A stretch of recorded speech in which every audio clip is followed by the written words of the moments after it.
gotta find the link.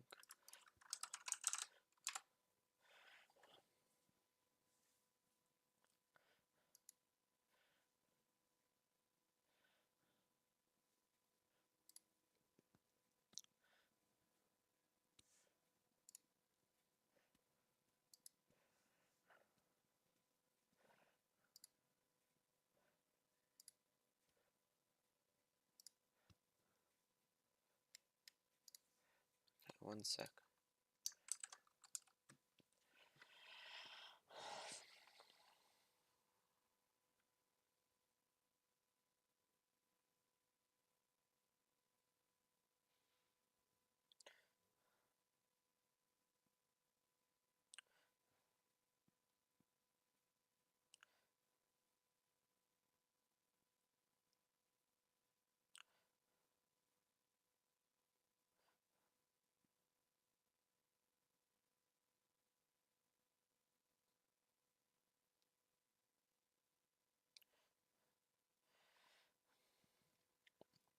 If you have like a question you want to send, like you can send that. I'm gonna.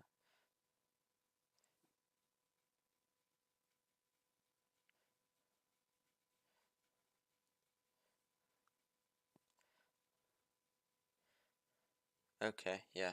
One sec. Alright, I think you should be able to speak now. Right. Yeah, what's up?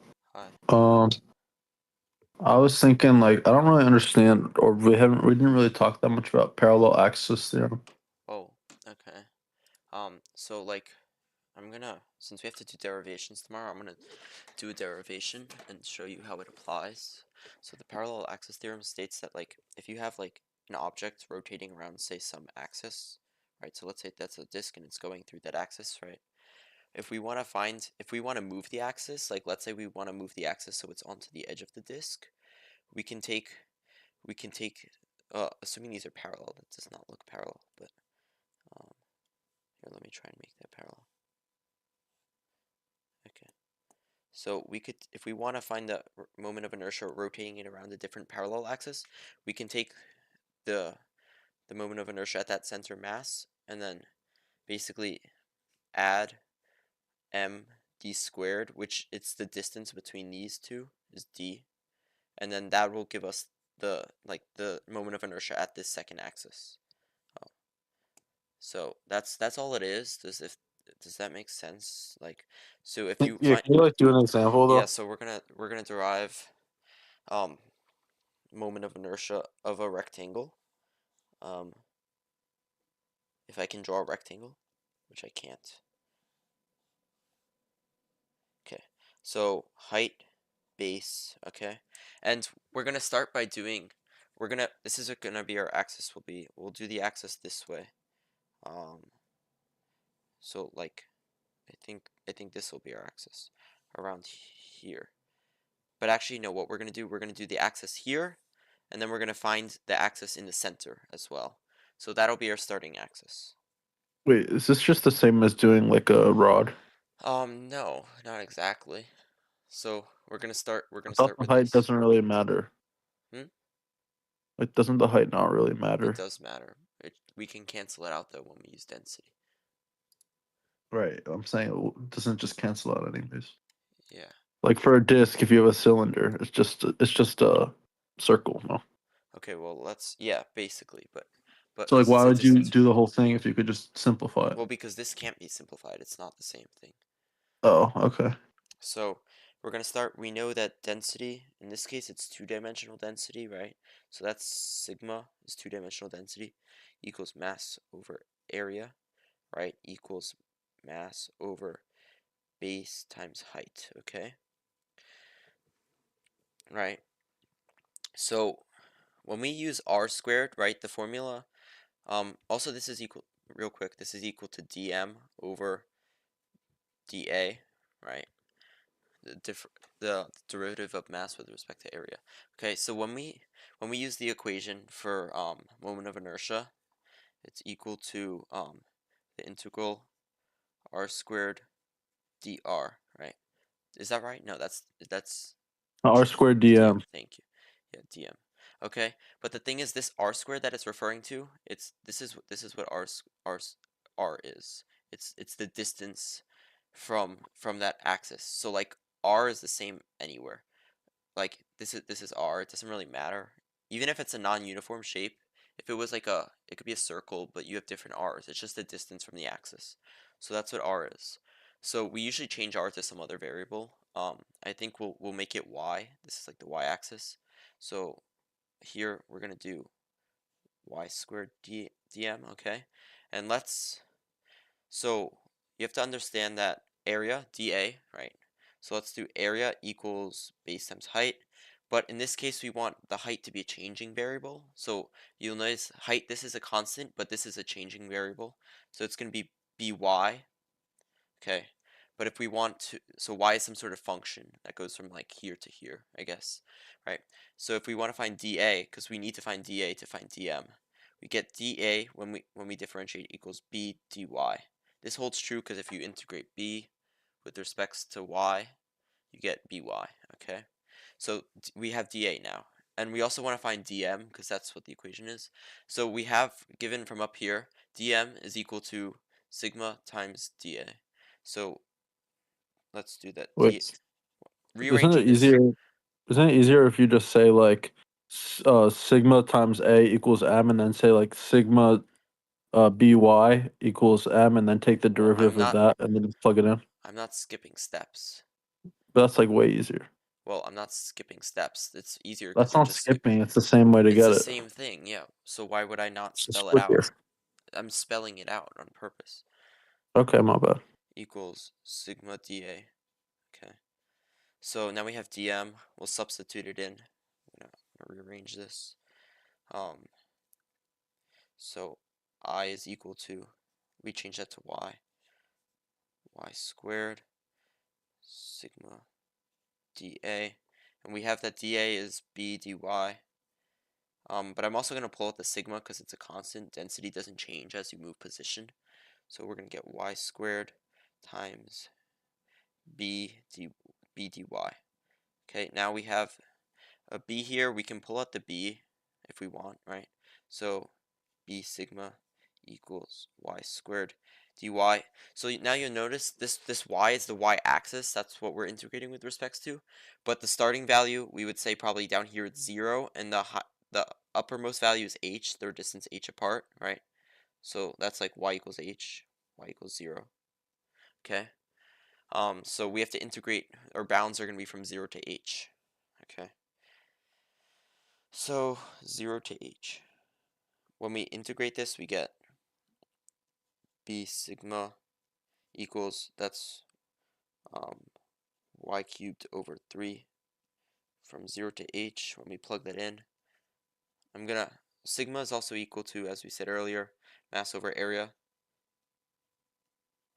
equals mass over bh. So we get b times mass over bh times h cubed over 3 is equal to, and that's equal to what? That's equal to m h squared over 3, I think. Yeah, yep, that's right. But what this is, the issue with this is that's not around the center mass, that's around this axis here. So if we want to find the center mass, there's two approaches we can take. Our first approach is we can change the bounds, right? We could actually, integrate from, we could let this be like y equals 0 here, and we could integrate from negative h over 2 to h over 2. If we did that, we would get the same answer. So like alternatively, we take this, right, and we would go, um, what is it, h over 2 to negative h over 2. That should give the same answer. But we could also use the parallel axis theorem. So the distance between these two axes is h over 2. So we're going to use that with the parallel axis theorem. So this is not our ICM, this is our I prime, as it's, I think the reference table refers to it as I prime. Let's see. So yeah, so the I prime, meaning the, it just means like the moment of inertia at some parallel axis. So we have, this is I prime, right? I prime. Okay, so we have mh squared over 3. It's going to be equal to ICM plus md squared, but d squared is h over 2. ICM is the axis that goes through the center mass with in that orientation. So this is like this, we're finding ICM of this red axis basically. Um, okay, so let's see. When we simplify this, we get mh squared over 3 minus mh squared over 4 equals ICM. You put it over a common denominator, you'll get mh squared over 12 equals ICM. Now you could also see this differently online. You might see it in terms of base and height, like if there was no mass given, um, which technically you can, if mass is equal to like density times area, so you could write it in terms of something else, but I don't think we'll be doing it like that. Thanks. Rayhan had a question. What? Rayhan has a question. Oh, so Ethan, we're finding the moment of inertia of a rectangle using the parallel axis theorem. You have another? I think other people, Rayhan has, so he's gonna go first. Yeah. Thanks, JT. Wait, how'd you get the bounds of h over 2? I think I So, missed that. okay, so we have two options. We could pretend if this is our reference point that we start at, that we're deriving from, we go from y equals 0 to y equals h, because the height of this is h. So our Mm-hmm. bounds is along, basically r squared what in the equation is the distance from this axis. So you would agree the maximum vertical distance from this axis is h, right? The minimum is 0. Yeah. But let's say we wanted to start deriving it in terms of this axis. If we started with this as a reference point, the maximum distance to the rectangle is from that point is h over 2, and then Oh, the yeah. negative Okay. is negative h over 2. So Got it. those Got are it. two alternative approaches. So you could derive this with or without the parallel axis theorem. Like if we We did that for evaluate, two. oh, that one that you sent, right? Yeah. Yeah. There's like more parts after, but I think if you, Okay, let I me can see if I drop can the find link. it. What is it? AP I'll Physics. drop the link. Can you put in the Discord? Yeah. Yep. I'll be right back. Just gotta blow my nose. Just send it in the general chat.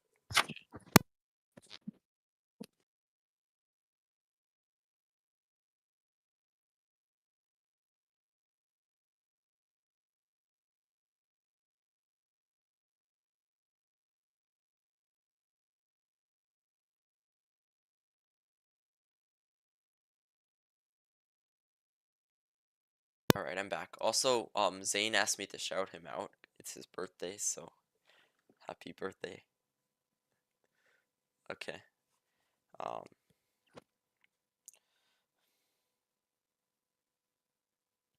alright, let's do this. Which question was it? I think it's on the whole It's thing. the first one. I think it's just one. This is one question. Oh. Does it have the question itself? Yeah, yeah, go down.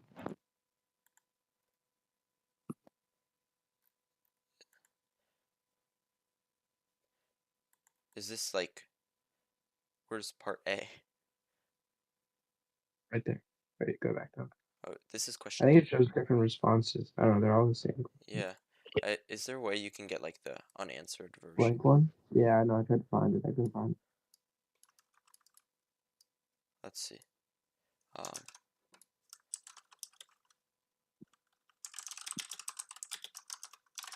I might be able to get it.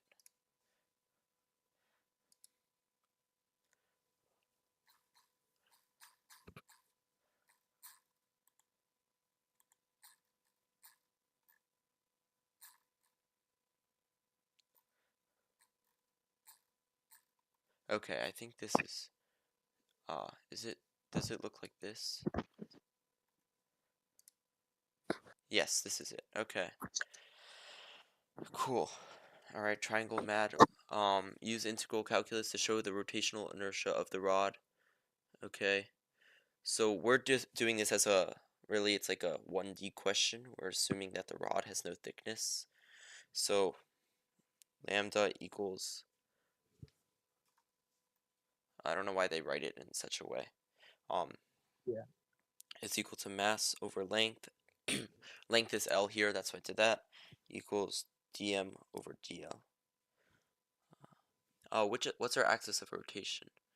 Let's see. Perpendicular to the page. Okay.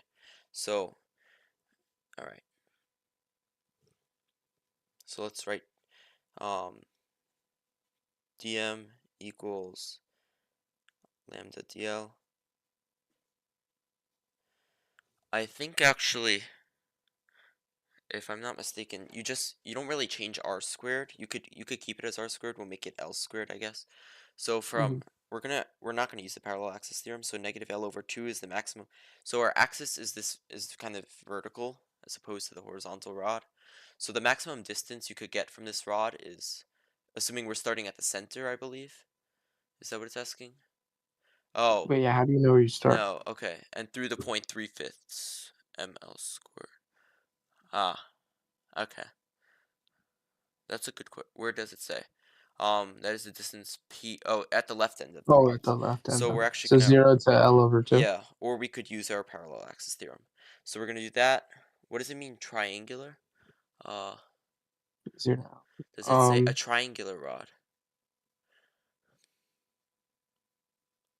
I don't think that matters. Yeah, I have no clue what the heck. What is a triangular rod? Uh, triangular rod. I've never heard of a triangular rod.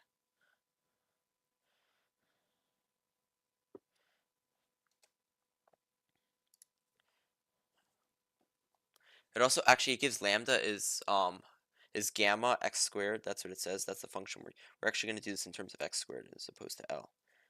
Okay.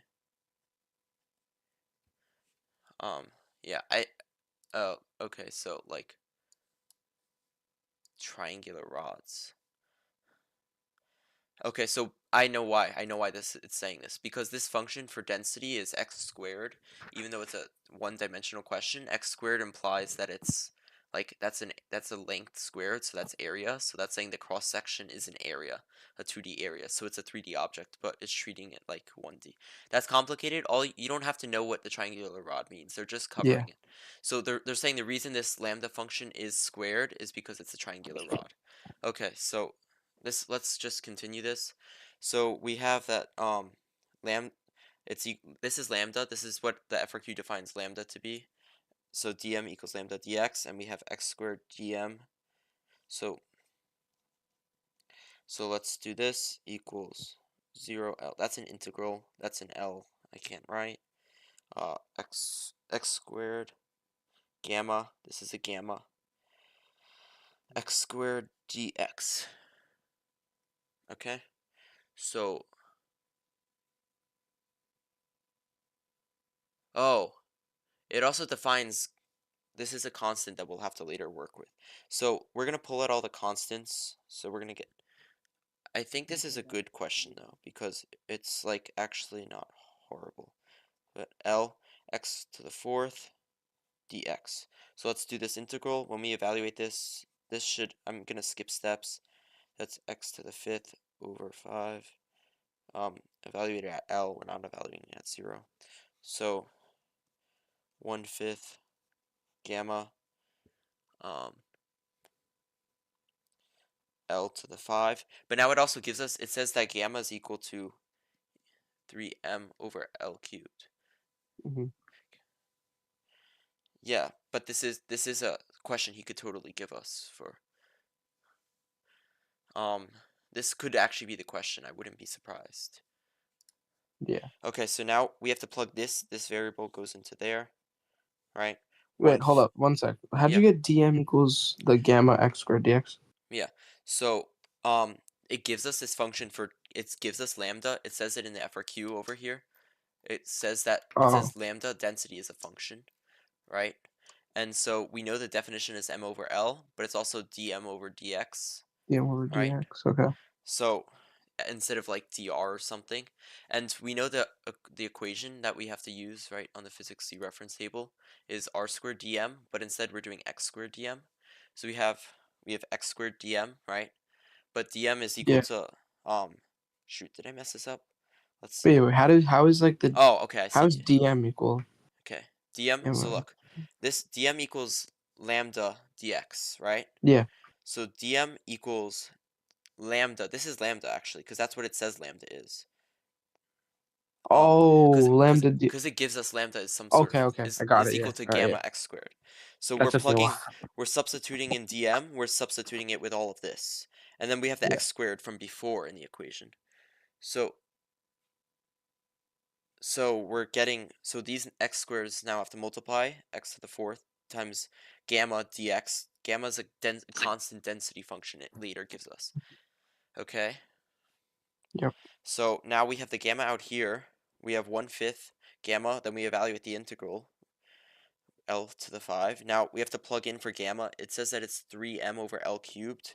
So when we plug that in, we're gonna get 3/5 m L squared, L to the 5 over L to the 3 is L squared. And that's what it asks us to prove. So Yeah. that's A. Got it. Also, like if anyone's watching this and they take 1 and 2, this is not on the 1 and 2 test. So yeah. All right, now we have to do relative to point P. So what's interesting is the density. Um, we have to use this equation from the reference table. It's not actually going to be in the center. Yeah, what's up? Why does it?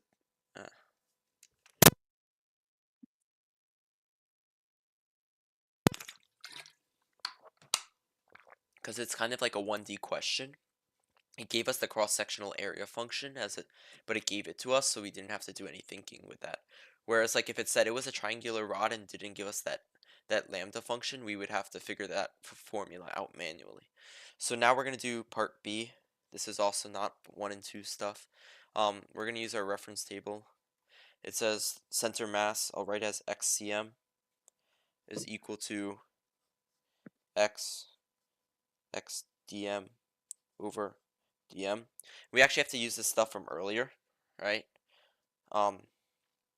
We know that dm is equal to this gamma x squared dx.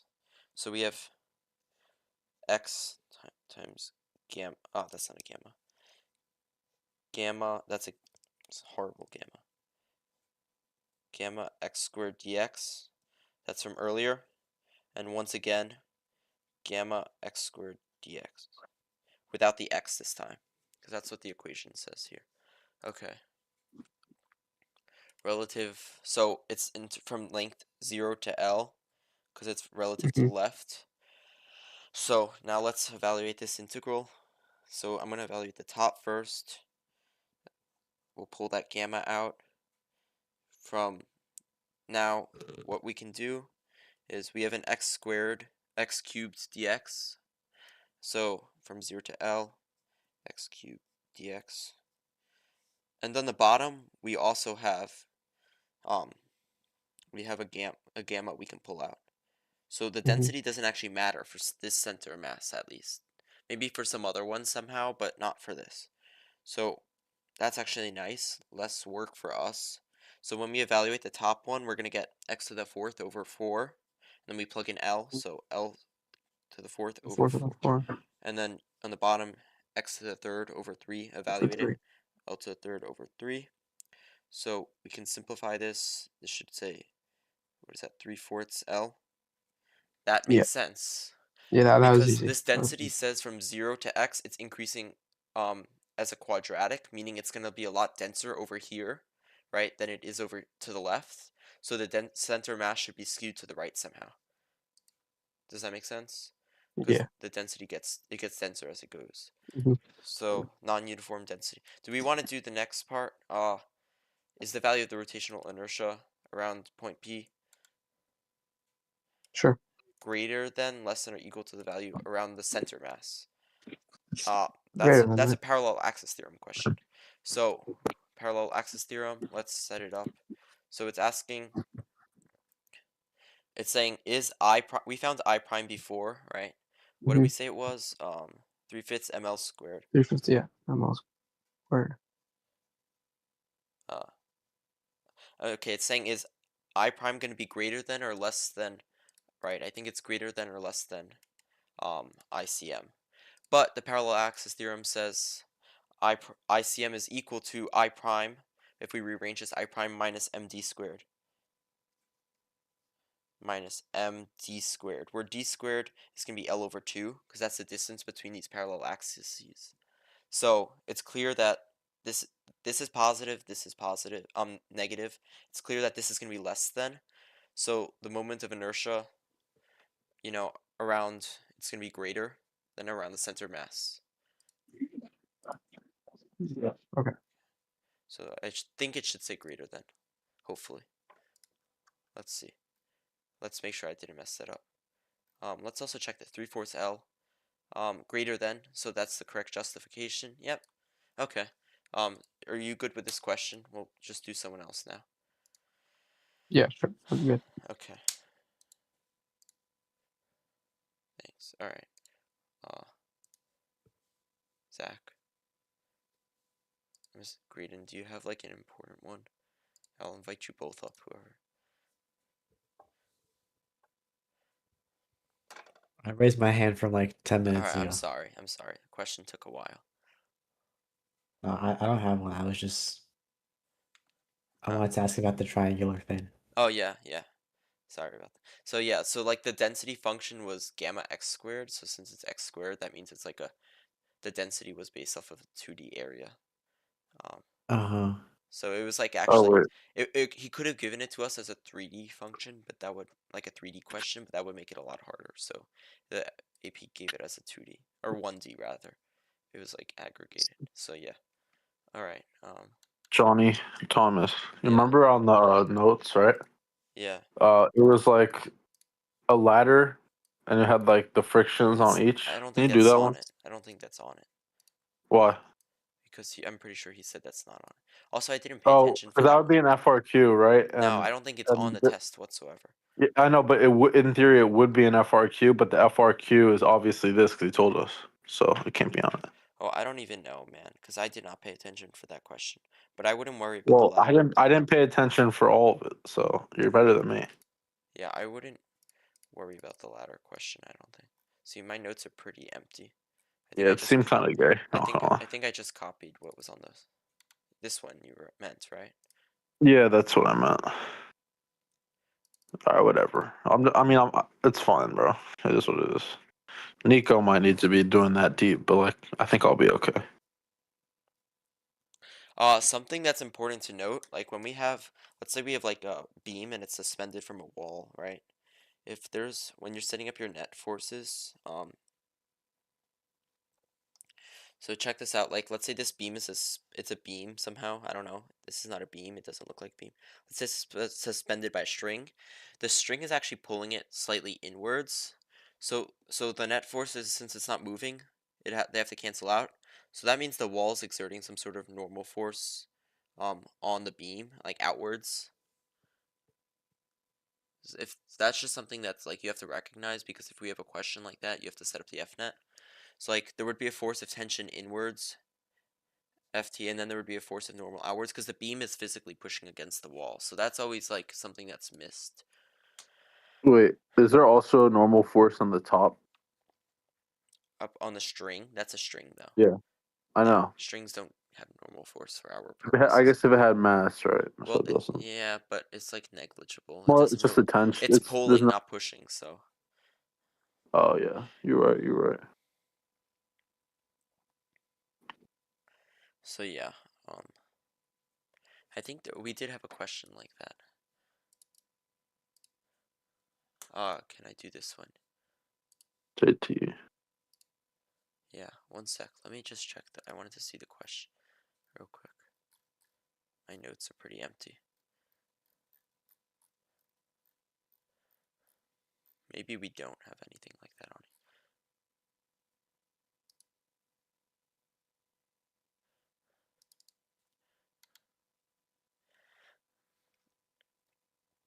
it. Yeah, like this question, I think. Okay. Let's see. Okay. Disk of radius r rotates about an axis, passing through its center, perpendicular to the plane. Okay. Initial speed of omega I. Constant negative acceleration. Okay. Magnitude of the net linear acceleration. Dude, as if I remember how to do this, but that's fine.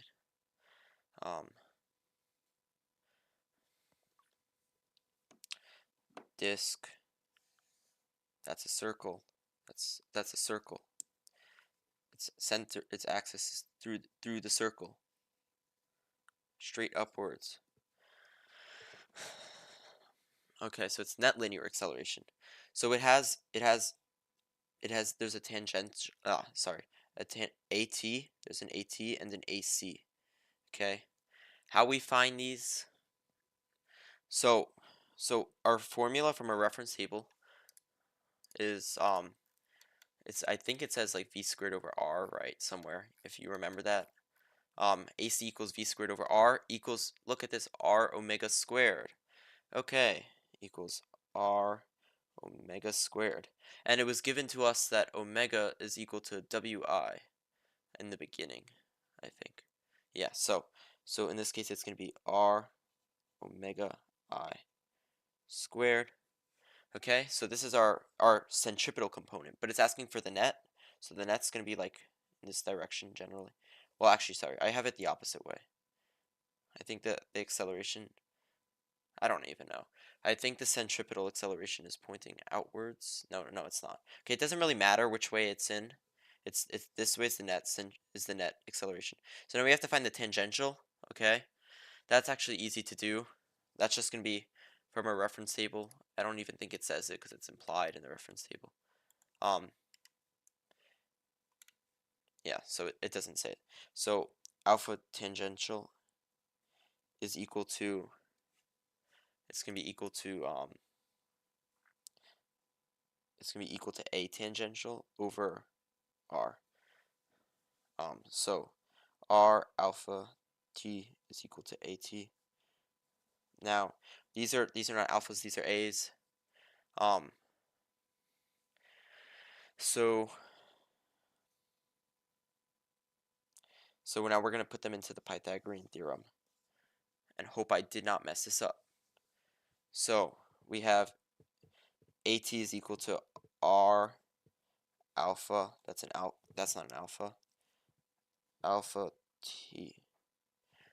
Actually, it's just alpha, not alpha T. I don't know why I did that, sorry.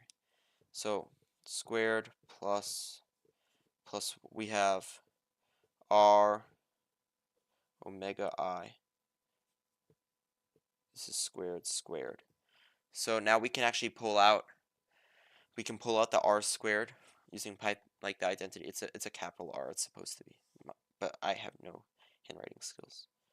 Alpha squared plus yeah, so I messed something up here.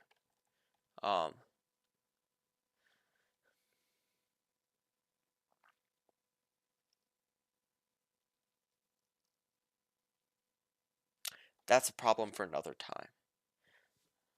Okay. Yeah. Let me see. JT, Mm, but it says it's negative alpha. yeah, How come you don't have that? that's a good question. Well, I was just Yeah, trying to what's figure. going on, bro? I went wrong somewhere else, but I forgot where it was because I am tired. Negative alpha. Well, that wouldn't affect the magnitude. That would be like.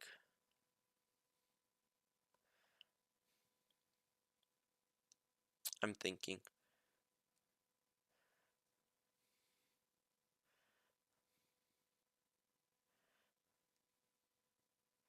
Net linear for point located at the edge. Yeah, well, it is. I'm assuming it's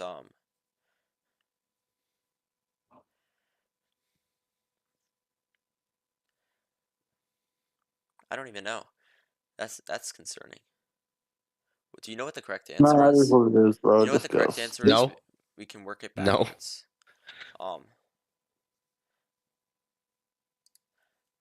Where does it? Okay, let's see.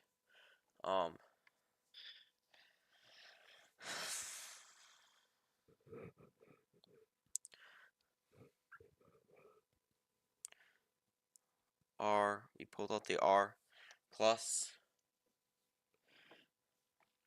Oh, it's in terms of time? Okay, so this is kind of messed up. So I know what's happening here. It's in terms of the final velocity. So it's actually omega, if we use our physics equation, omega F equals omega I minus alpha T. So we're actually plugging this in instead of that. So we pull out the R from here, but it's actually not omega I squared, it's omega F squared. So we have omega I minus alpha T to the fourth, because it's all of that. It's omega F squared. We pull out the R. So that's the final answer. So that's D. I don't know why they didn't specify. Wait, how'd you get that? Okay, I'm gonna do it again.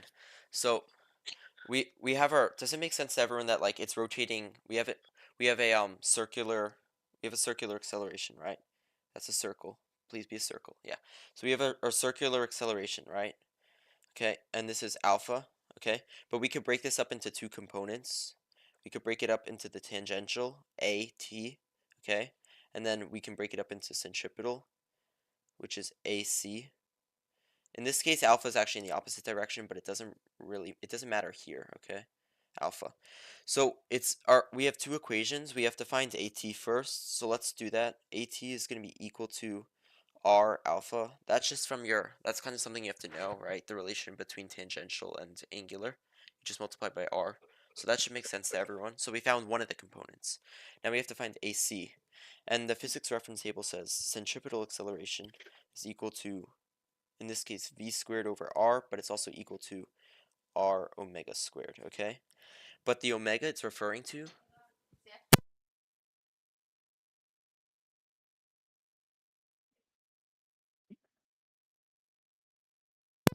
so the omega it's referring to is actually the final omega. That's the issue we had. It's not the initial omega. The initial omega is omega I, but it's the final, like at the end. I guess it's because it's saying the net linear acceleration. I'm not exactly sure what. Oh, so like you're using the final So we have to find, omega. if we use the reference table, right? Where's the reference? If we use the reference table, we have to use this equation: omega final equals initial plus AT. We have omega F equals omega I minus alpha, because alpha is negative T. So this is what we get for omega F. We have to plug it in there. So AC is going to be equal to R omega I minus alpha T. That's an alpha T Wait. squared. Yo, Gian said "oh" in a way that made me think he understood it. So can he explain it, please? Can you not waste my time? Gian, Don't please got explain Zach. it, sir. Please. Cause Zach, I don't gotta explain it when if you could have just listened to JT. Okay, so now we have AC and we have AT. All we have to do, Pythagorean theorem. So our A net is equal to our x component or whatever, AT, which is R alpha squared. And then this is WF, but AC is R WF squared. So R omega I minus alpha T squared squared. But this is all squared. Since these r's are squared and it's a common factor between both of them, we can pull them out of the square root since they're positive. So A net is equal to R alpha squared plus omega I minus alpha T squared. So that's our final answer, I think, right? Yeah, A0. Okay. So yeah, that's our final answer. Did you want to do that one, Graydon?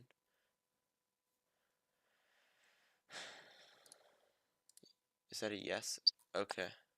Wait, let Max speak. Oh, he can click the button, bro. Okay. Oh, I didn't realize he invited. Yeah.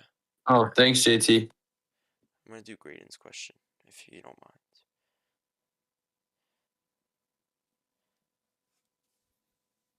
Wait, JT, are you still there? Yes, yeah. Oh, okay, okay. I just want to check if you hear me because the audio muted for a second. Yeah. Do you have a? Should I do Graydon's question first? Yeah, you could do Grace's question first. Okay. Two pulleys are in contact at their outer edges. Each pulley rotates about an axle located at its center. They don't slip. Okay. R1, rotational inertia, I1. So this is a Newton's third law question. I think. I haven't read it yet, but I think so. Okay. R1 and I1. Pulley 2 has R2 and I2. A string is wrapped around the pulley on the left with a constant force. What is that angular acceleration on pulley 1? Okay. So there's no slipping, right? That means that we have equal and opposite reaction pairs. So there's actually friction here, static friction, but it's within the threshold. So you have to realize, like, important thing Mr. Huang explained, when you have two things and they're rolling without slipping, that means there's static friction because each contact point isn't sliding. So like as it spins, it's not sliding. So we have pulley 1 on the left, right? I1, and this is going to be R1. This is I2. Okay, R2. Right. So we have this F1, and this is our torque. Torque is going to be equals to F1 times R1. Okay, because it's perfectly perpendicular to the lever arm or the radius. So that's what our torque is going to be. That's a multiplication. Right. So that's our torque. Now we have to find magnitude of acceleration on pulley. Okay. So this is our torque net. Well, actually, no, that's not true. I take that back. So there's a torque due to friction caused by the other one minus T friction. Oh man, I have to actually think about this, which is horrible. Wait, JT, there's friction in this question? Oh, cause they're rolling without slipping. Yeah. Yeah, no, there's. Oh gosh, this is one where you have to equalize friction. I don't even know. So what this means though is that the it's actually, how do I put this? I think the force acting on this is gonna be the same as the force acting on that, if I'm not mistaken. So,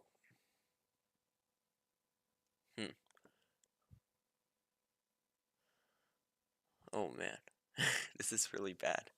I feel like there's absolutely no chance he's gonna put anything even remotely this difficult on the test tomorrow. Well, actually, After what a shit show last test was, there's no way. it's the angular acceleration on pulley 1. Okay. Yeah. Let's see. So there is a friction on this going upwards in this way. That's and then there's the friction going downwards. F2, F1, but they're equal. So I guess that means that oh, is that the explanation? I'm not reading all that out. Yeah, okay, this is what I'm doing. So this is F1 on 2 and then F2 on 1. But F1 on 2 is actually going to be multiplied by R2. So F1 on 2 times R2 equals F2 on 1 times R1. That's horrible. Okay. Can you explain that a little bit better? I'm hella confused. So Newton's third law says that each action has an equal opposite reaction. So Mhm. there's the friction that this one's spinning because of this one. So they have to be exerting friction on each other, but it's opposite friction. Okay? So basically this block is exerting a friction on this one. So that's this F12 means friction of the force of friction from circle 1 on circle 2. And then there's the force. One sec, I accidentally closed the notes on my end. Okay, and then this circle is force of friction 2. So this one's going to be resisting this way on this block. Yeah. So they're both exerting a friction force. But Yeah. let's see. There's no slipping, so they're equal. I'm trying to think about 1 on 2. Yeah. So 1 on Oh 2. wait, Jason, did you apply to MIT? No. Okay, can we Alright. continue? So, but we also, a torque is equal to force times radius. So if I multiply this by the radius, these are equal. So the net on this one is going to be equal to torque due to friction, which is technically F1 force of friction times R2. I think something like that, probably. Mm-hmm. What we do here, And then you have to add F21 times R2 or R1, I guess. Wait, no. Yeah, wait. Hold on. Fuck. Yeah, where would the friction like force due to friction? What would well the force due to friction on each opposite circle would be due to the other circle. watch this, look. I think I know what we have to do. Equals I alpha. Watch this. I alpha 1. I 1 alpha 1. Okay? Mhm. So this is the net for F net T net 1. Wait, and what's I1 alpha 1? Just quick. That's the net torque on this block. Now Oh, you're trying to find the net net torque? T net 2 is equal to, there's only the force of the friction. So that's F21 times R1 equals I2 alpha 2. Okay? Okay. So now these are actually equal.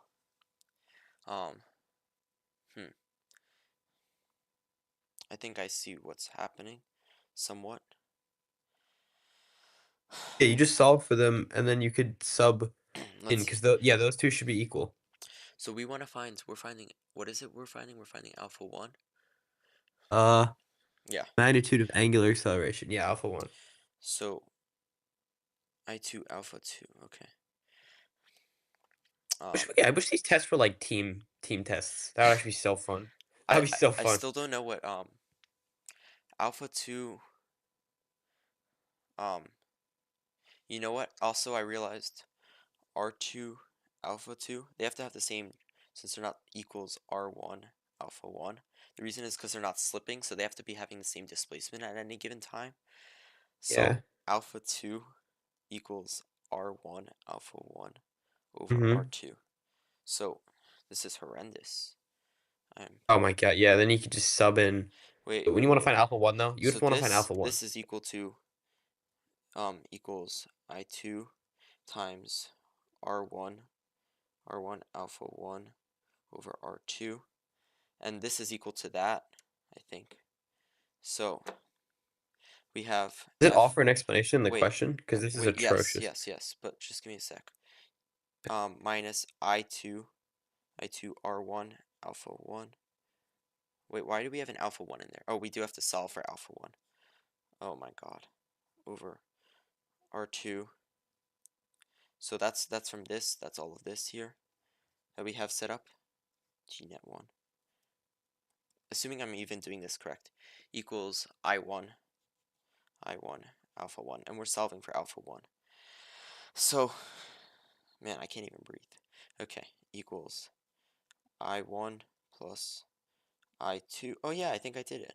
R1 over R2. All this. I think this is right. This is so satisfying. I don't know if it's that satisfying, bro. Okay, let's see if we let's Are see if you we sure got it. that's the most efficient way of getting it? I'm pretty sure, yes. So now we have R1, F1 R1 over I1 plus I2 R1 over R2 equals A1. And I messed up because that was not the correct answer. Oh, do you know why? I think I know why. Why? Wait, let's see. Why? What's it asking? Angular acceleration? I messed up somewhere. What did I mess up? Does anyone know what I messed up? Was I just quoting someone? So the correct answer is R1 over R2 squared. That's really unfortunate.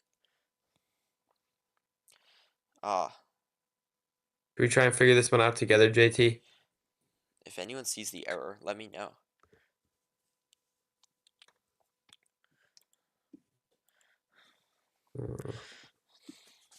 Let's see. F1 R1.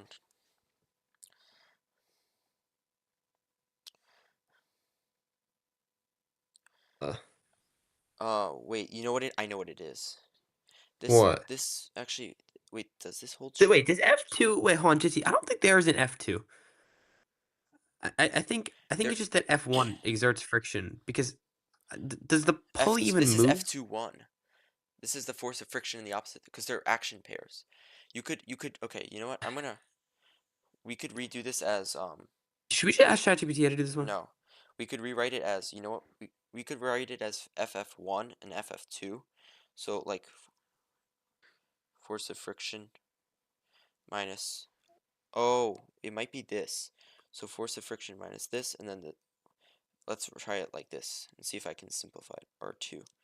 So I'm gonna try this one more time. Okay, let's try this again.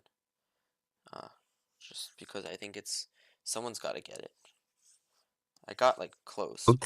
Something's gotta give. Okay, so we have these two F nets. So I think this holds true, like this part here. Mm-hmm. So let's see. We want to find alpha 1. So we're gonna solve for this Wait, and just really quick, why is that true? because they have to be, since they're not slipping, that means they have to have the same like linear velocity. Think like a tire, right? The Okay. physical displacement of a But tire. this is like gonna be at equilibrium, so it's just gonna say like they basically the friction Okay, wise but they're just sticking to each other until they get to like let's say we roll across like 2 meters of diameter of circumference here. We also have to roll across 2 meters of circumference here, so they don't slip, right?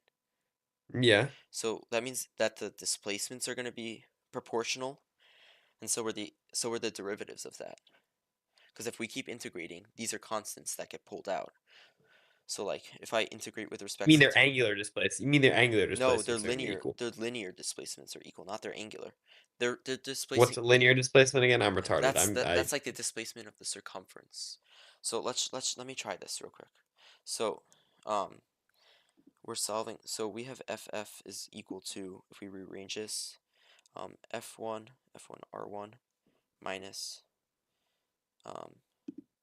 R1 over R2 I2 alpha 2 alpha 2 alpha 2 is equal to I A1. Okay, so this is arguably less progress. But, okay, we don't have an A2, so now we have to plug in for A2. A2 is equal to R1 over R2. Ah, there we go. Check this out. This is good. The study session's a waste? Well, ask better questions. It's what you make of it. It's not my fault if you're a bum. Okay, F1 minus R1 over R2. Now we're plugging in, we've solved for alpha 2 in terms of alpha 1. If we want to go over why this holds true, I can explain this better after. So I2 and R1 over R2 alpha 1. Now we have to group this, so we have to move this to the opposite side and group it. I think we did it, or I did it, or whoever did it, I don't know. R1 here. So F1 R1 is equal to I1 plus R1 over R2 squared I2 times alpha 1. And if we rearrange this, we get the correct answer. So that's how you do it. Okay. If you want me to explain, let me explain this again. So let's say like you have let's think in terms of gears, right? If we have two gears of equal radius, right, it would make Yeah. sense that the circumference that's traveled around one is going to be the same as the other, right? Like if you rotate it, like, Yes, I got you. Okay. Yeah, I got you. but now let's say one gear is twice. Wait, are you sure? Yes. Yeah, because what if you have a gear that's like absolutely tiny and then a gear Okay, that's well, we're gonna go over that. So if we wait, have wait, like hold on. You're saying like if you laid out this the is thingy on the this is the floor. nature of gear ratios, how we get gear ratios, because No, torque. no, I'm saying no, if you laid the thingy out on the floor, right? Yeah, Like okay. If I took like a tiny ass gear, right? That's like a centimeter, and then I took a gear that's a yeah, kilometer wide, right? yeah. And I rotated the gear that's a centimeter halfway. with the gear telling that's a kilometer. okay, so you're saying if Oh, you I'm an idiot. What the hell am I talking okay, so you're about? saying Yeah, if you sorry, rotate you're right. Yeah, you're right. You're okay, right. What the let me hell am I talking just about? clarify. So like for that 1 centimeter gear, if you rotate it 180 degrees, that 1 kilometer Yeah, gear will not also go 1 180 degrees. centimeter. But the Yes, one yes. I don't know centimeter why the gear, hell I was thinking but if you that. rotate the 1 centimeter gear, that's pi degrees. That means it's 0.01 pi circumference traveled, and that big gear will have the same circumference traveled, right? Yeah, So okay.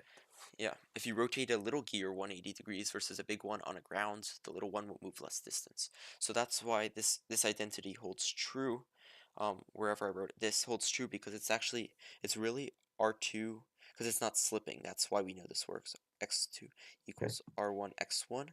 But if we integrate both sides with respect to dt, like time or differentiate, Yeah, that gives us okay. velocity proportion v2 equals R1 v1. And then we could do that again, right? Keep going. So we have What's the point of derive? Oh, because just look, because you this gives want the us A's. A2 Yeah, just equals because you want the A's. R2 A2. Yeah. All right. So do we have any like more relevant questions that we want to go over? Here, let me think of one. If anyone has.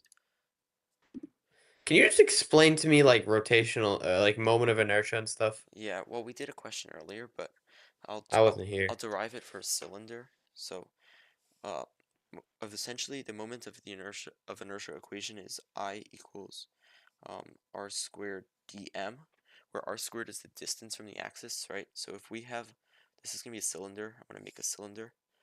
We have a cylinder, okay.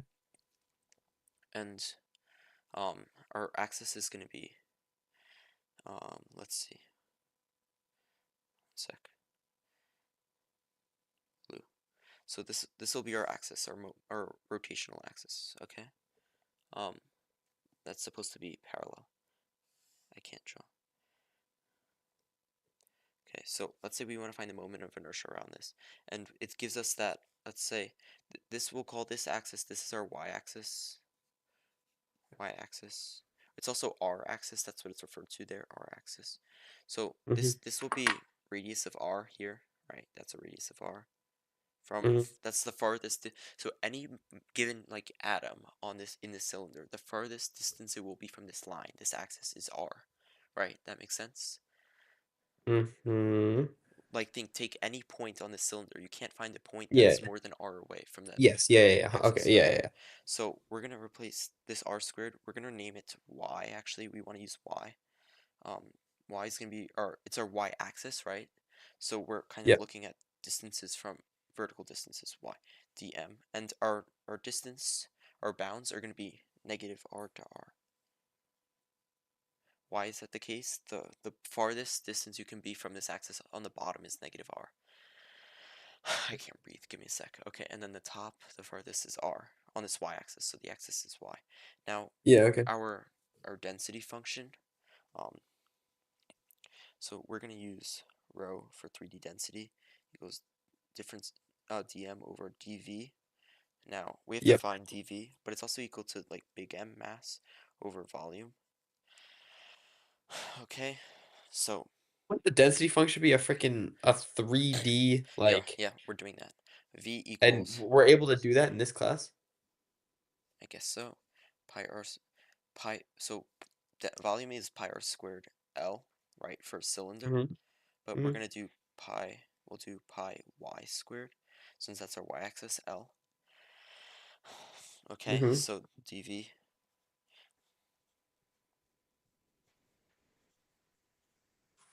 These are all constants. So we're gonna now mass is equal to so now dv equals sorry, dm is equal to rho dv. What's rho? I'm sorry. It's the I'm density. like It's a density density. function. Alright, cool. So Okay. Cool. And V is just volume. yeah, Or am 2 Oh, pi alright. L, all of that Yep. times y dy. So those are all constants. That's why I wrote it like. Okay. We're gonna plug that dm in here. So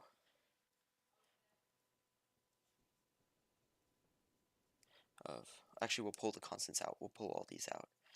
So 2 pi L rho, and then that's y squared times y dy. Oh shoot, I accidentally disconnected. Okay, y squared here times y dy. So y cubed dy. Okay, Okay. so 2 pi L rho y fourth over 4 evaluated. We also have to redefine rho at the end. So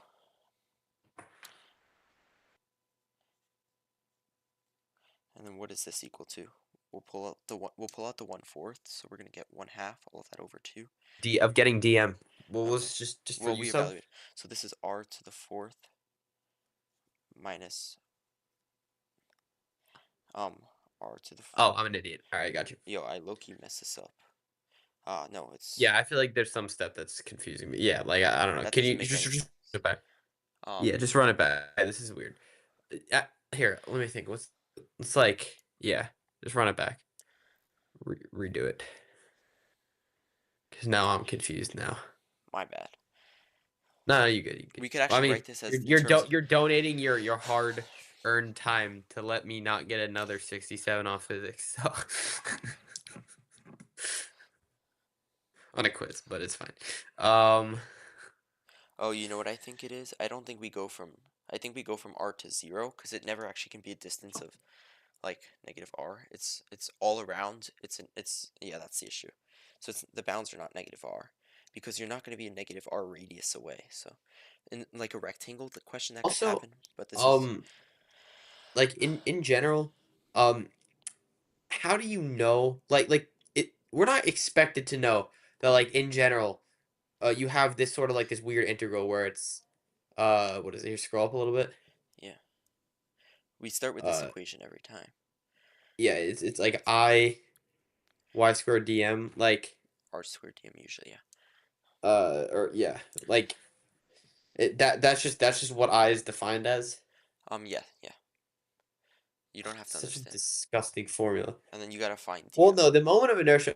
What I'm mostly confused about is just in general, what the hell is the moment of inertia? Like, what does that It's even the mean? distribution of mass. It's the distance of it's like the average distance of mass from the parallel axis.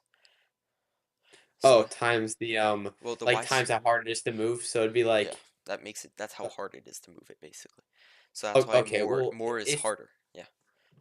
yeah, so like if it's further away, it's gonna have a lower moment of inertia. It's gonna have a higher one. Higher moment means harder. Cause look, check this out. Um, torque equals I alpha, right? And alpha is Uh-huh. equal to a over r. Okay. Yeah.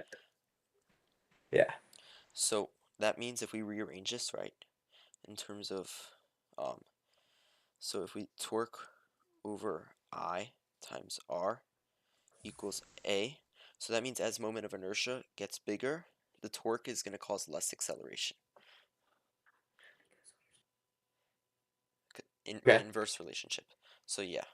So let's see. So rho, we said rho was mass over volume, but volume is equal to pi r squared. That's the area times the length. Okay. And we have to memorize this for tomorrow. Did you say what the FRQ is gonna be? We did that question earlier, dude. So you might want to look back. We did The FRQ? we did what we think it's gonna be. We have it here. I think we think it's gonna be this question, like a rod. So you can look back to that after. So this is volume. So now That's definitely what we have to he put always that puts into rod. rho. So And wait, and there's only one FRQ? I think so, yeah. So Okay, that's good. pi L over 2 r to the 4th times this times mass over this volume times m Yeah. over pi r squared times L. So you'll see that the moment of inertia is not dependent on the length, which actually makes sense. Yes. So we get m.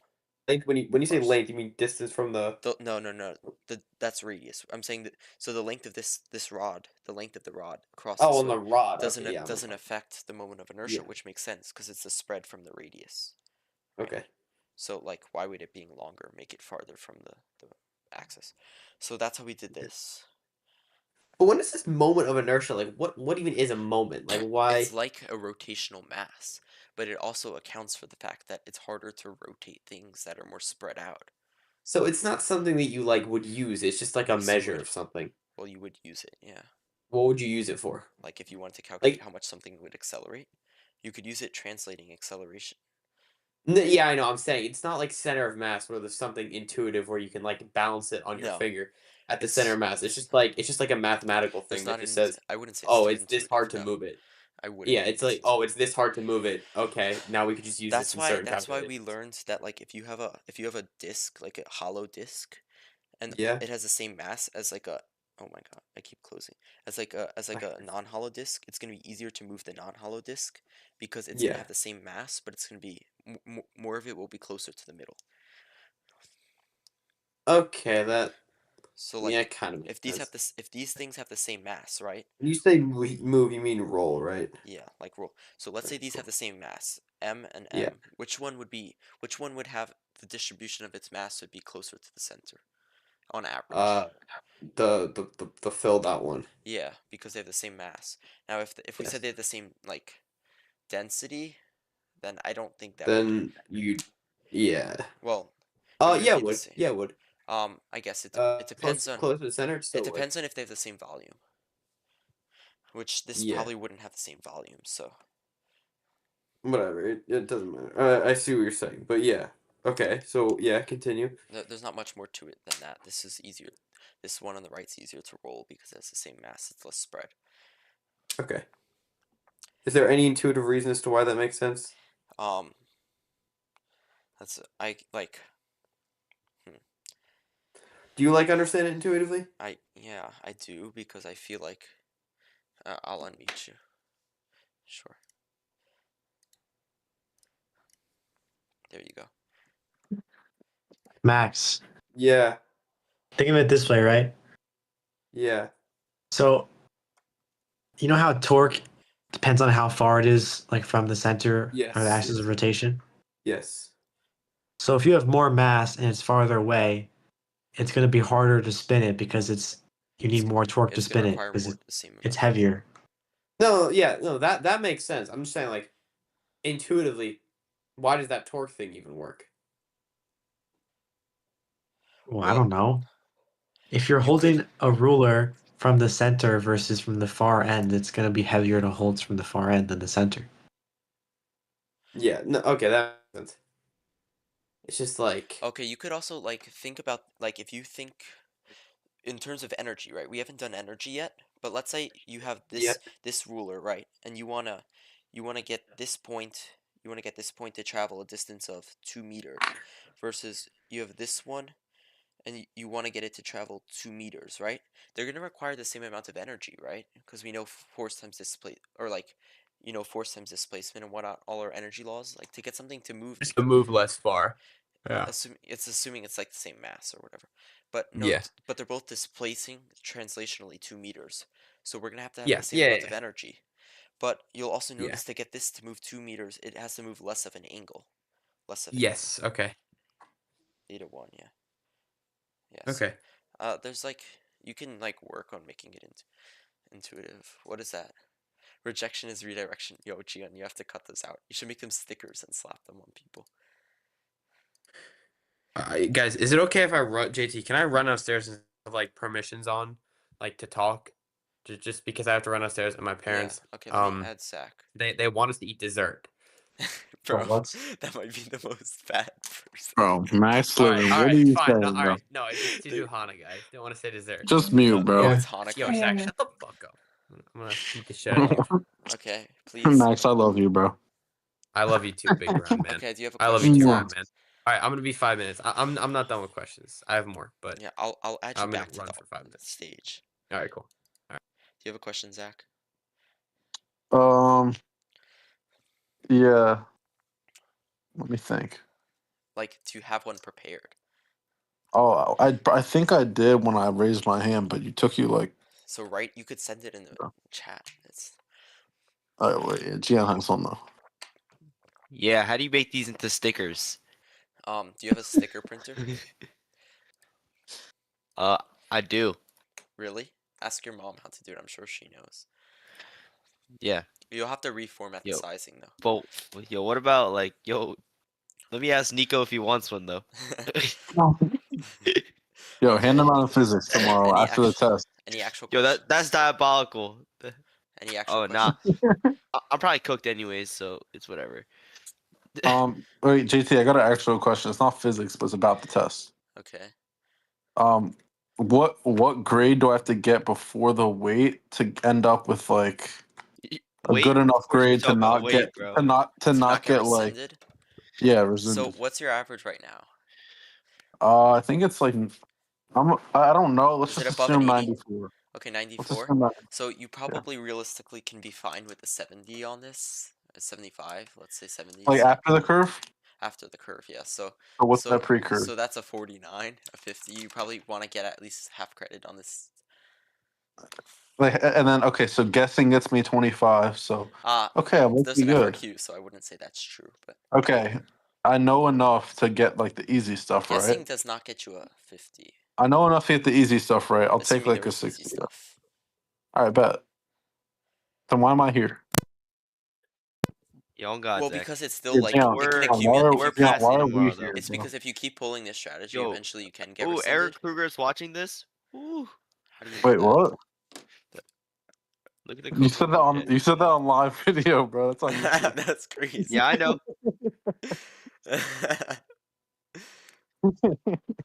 Yo, Kruger, put this on the TV on the living room.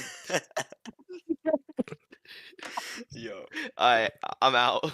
Wait, is he on YouTube for real? Bro, it's on YouTube. I think he Yes. is. I Oh think hell so. no. Yo, Aaron, what slur should I say? Okay, I'm kidding. I'm Yeah. sorry. That was not funny. My bad. My apologies to anyone watching. I would never say any bad words. You know that. That's Yo, why what about that's why Isaac? there's an age restriction on the videos. So they Yeah, don't isn't get taken Isn't down. Aaron too young to be watching this video? Well, as long as someone else in his household puts it on, it's okay. Parent guardian supervision. Okay, any more questions? Can we be done? Yo, how come the soundboard doesn't work in this? That's a great question. I don't think it allows you to use soundboards and stages. I can't do it either. No. I'm glad though, because there's bad things. Okay, are we done? Yep. Yo, Okay. Zach, we're getting 100